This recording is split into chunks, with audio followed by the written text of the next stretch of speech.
An Indianapolis woman is helping lead national efforts to improve the racial wealth gap. The Highland Project organization mission includes empowering black women. News 8's multicultural reporter Katira Winfrey joins us now with the details. Katira? Phil, the 15 women selected make up an inaugural cohort to improve racial multi-generational wealth. Research from the Highland Project shows black women under 35 have an average wealth of $101. White men in that same age range, more than $22,000. Each one will receive funding to build their vision to improve those stats.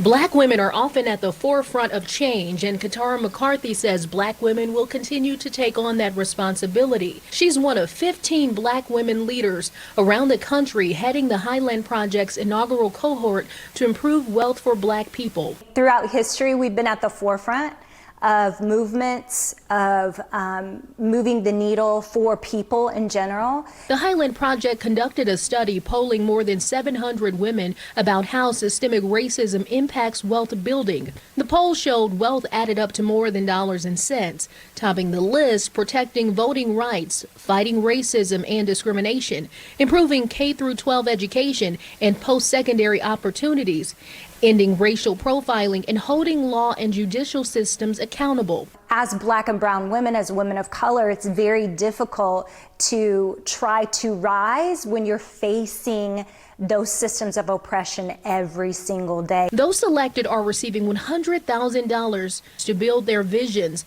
many using it to build on their current platform.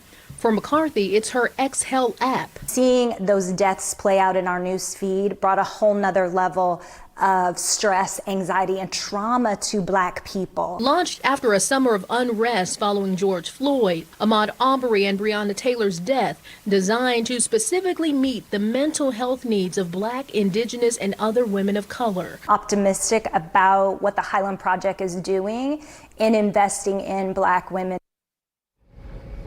And another Indianapolis woman will also be part of the cohort. Caroline Mays, former state representative and current CEO of Inspiring Leadership LLC and Black Leadership and Legacies Incorporated. The cohort officially begins in June of next year. Reporting in the studio, I'm Wish TV News 8's multicultural reporter, Katira Winfrey.